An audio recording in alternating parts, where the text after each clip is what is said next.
How's it going, ladies and gentlemen? In this video, we talk about the top iPhone XS and XS Max features. So without further ado, let's have a look. Alright, so here is the iPhone XS Max 512GB model in gold. And we're going to unbox that right now. Now I chose the XS Max because it is my phone of choice. I prefer the bigger phone, and the XS and XS Max are virtually identical outside of the obvious screen size differences. So we take off the top there, remove the documentation packet, and there is the XS Max. We'll just lift that out of the box. We'll get back to that here in a second. Now let's focus on what's inside as far as accessories are concerned. Of course, you have your ear pods there, your headphones, and you have, yes, a 5-watt charger. I just can't get over the fact that Apple would still include this rinky-dink charger after all these years, even though the phone supports fast charging. It's ridiculous, and it just seems like a nickel and diming, to be honest. And speaking of that, there is no longer that Lightning to 3.5mm adapter. They've nixed that as well inside, so you have to purchase that separately if you want to connect traditional headphones. And there's also a lightning cable inside the box as well. Alright, so here is the documentation package. And inside here you'll get a getting started guide, which is right here. So it just gives you some basic tips on using the phone. There's a front and back section. Helpful if you're a brand new user to the iPhone, but I imagine that most of you guys and gals won't be using that at all. There's also a SIM eject tool, which is convenient, and then you have some regulatory information here, front and back. And as we always like to joke, the most important thing in the box, of course, the Apple stickers. Now let's talk about features. One of the biggest features is the fact that the iPhone XS and XS Max share the same exact internals. So you get the same processor, the same cameras. You no longer have to compromise if you prefer the smaller device. That's nice. Now, arguably the biggest new upgrade to this year's iPhones is the inclusion of this, the XS Max, with its massive 6.5-inch edge-to-edge display. It is a massive screen. It's a bigger screen than the iPhone 8 Plus in a slightly smaller body. So like I said, it's a massive screen. It's great for reading the web. It's great for playing games. It's great for watching movies. It's nice for composing photos and composing videos, and it's really nice when applications take advantage of it with that 2-up interface. To be honest, I've never really been a huge fan of traditional gold, but I have to say that on the iPhone XS and XS Max, it looks great. It is, hands down, in my opinion, the best color for this generation of iPhone. I mean, there have been other gold iPhones in the past, but having it with stainless steel makes all the difference in the world. It actually looks like something that I wouldn't even want to put a case on. And I honestly think I'm just going to go caseless because I like the finish that much. And even the rear of the phone looks really good with that updated gold color. The iPhone XS and XS Max also get brand new live wallpapers. You get these bubble wallpapers. These aren't planets. We actually gave you a sneak preview of all 3 of these on our Instagram page, so if you haven't subscribed to us on Instagram, be sure to do that because we always post really cool stuff there. Admittedly though, live wallpapers are sort of gimmicky, but I think of all the ones we've seen thus far, these are the best. And speaking of going caseless, Apple says that the iPhone XS and XS Max features glass that is the most durable on any smartphone ever.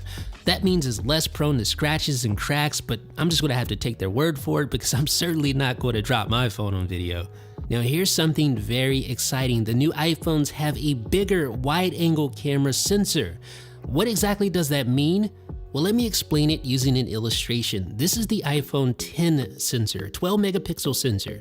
This is the iPhone XS sensor, 32% larger, still 12 megapixels. So what does that mean? It means each individual pixel is actually larger, and that means the sensor can gather more light naturally. That means less processing on the image and just an overall cleaner image. So let's explore, let's pixel peep a little bit comparing the iPhone X, last year's iPhone flagship, and the new iPhone XS side by side. So you can see right off the bat, you're seeing there's more artifacts there on the iPhone X side because less light, means more processing, and therefore you're going to have a less accurate image, one that's perhaps a little more grainy. And you can see it, for instance, the word resist there. Compare the two. That actually is in sort of a gray color. It looks more gray on the iPhone XS side. It looks almost black on the iPhone X side.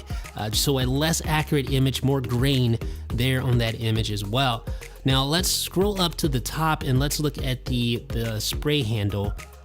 See if we can zoom up there and find something that just really obviously stands out. I think we found it right here. So you can see right there, see the line where the handle portion meets the body? See how much more grainy it is on the iPhone X compared to the XS? So you have that nicer wide angle camera sensor, and that's going to be even better when combined with some of the other camera improvements.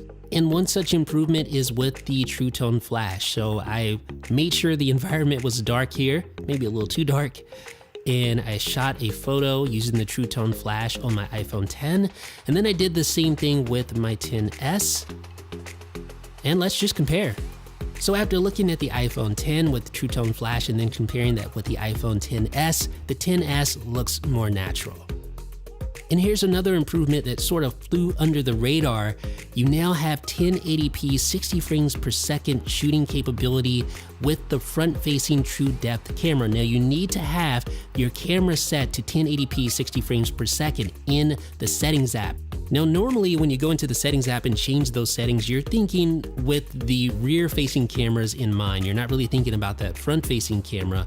But what's interesting about the iPhone XS is that while you have that HD 1080p capability on the rear-facing camera, if you switch over to the front-facing camera, now that same profile, 1080p 60 frames per second, as you can see, applies to the front-facing true depth camera now as well. Smart HDR. This is, in my opinion, the most exciting feature camera-wise on the iPhone XS. Now look at this particular setup here. I have a very bright object, the light there, and I also have a very dark object, the HomePod speaker. And when I expose for either one of those, I either blow out the highlights or lose important shadow detail. This is the iPhone X. Now on the iPhone XS, Smart HDR uses a 4-frame buffer and secondary inner frames shot at different exposure levels. And the best parts of each frame are then combined to create one composite photo. And what's crazy is that all this is done on the fly unbeknownst to the user. So here are photos taken with the iPhone X. You saw how the highlights were blown out and the shadows lack detail. Now here on the iPhone XS, Smart HDR makes for a lot better image that accentuates both shadow and highlight detail. Another new iPhone XS exclusive feature is the ability to adjust depth of field in post. So if you take a portrait mode photo and you tap edit when viewing the photo, you get this new little slider right here. And this allows you to, on the fly, adjust the depth of field of that photo, and you actually see it change there on the screen. Now this certainly isn't the first app to do this, but to have that built natively into iOS is pretty cool. Now the iPhone has had stereo speakers, but up until now you couldn't record video in stereo directly from your iPhone and then play that back using those stereo speakers, but now you can. It's a little bit difficult to demonstrate in this video, but take my word for it, it does work. The stereo separation is actually pretty good. The iPhone XS and XS Max have 4 onboard microphones to help out with stereo capture. And another new feature is extended dynamic range. You can find that if you go to the camera app and you select 30 frames per second for either 720p, 1080p, or 4K. You'll see this little option here, auto low light FPS. What this does is it will automatically reduce the frame rate from 30 frames per second to 24 frames per second when encountering low light during video shooting. It does this dynamically on the fly, allowing for better low light videos. Thanks to an advanced secure enclave and better algorithms, the iPhone XS sports advanced Face ID, and that means Face ID unlocks faster. Notice the XS Max on the left? Unlocked before the 10. The 7nm A12 Bionic in the iPhone XS is a major new advancement for Apple chip design, but you'll have to look beyond pure speed because speed-wise, although faster than the A11, that's not what really stands out. For instance, here is a Geekbench comparison. The left side is the iPhone XS Max, the right side the iPhone X. Better performance with the XS Max for sure, however, it doesn't sport the type of gains we've seen in the past from Apple hardware. What you'll want to focus on here is pretty much everything else. Graphics performance, that neural engine with 8 cores, the enhanced ISP, better power efficiency.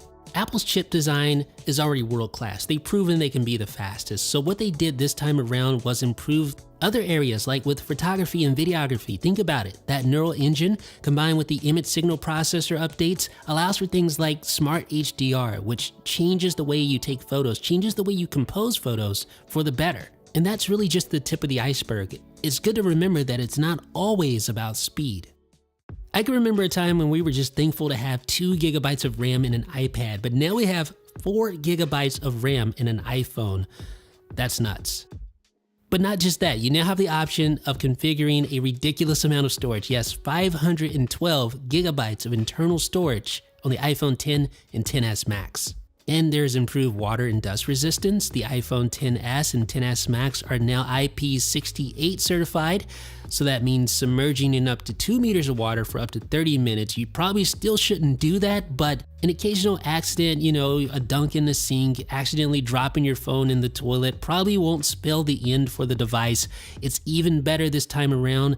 And if you're ever in a really dusty environment, it's also better at keeping dust out as well.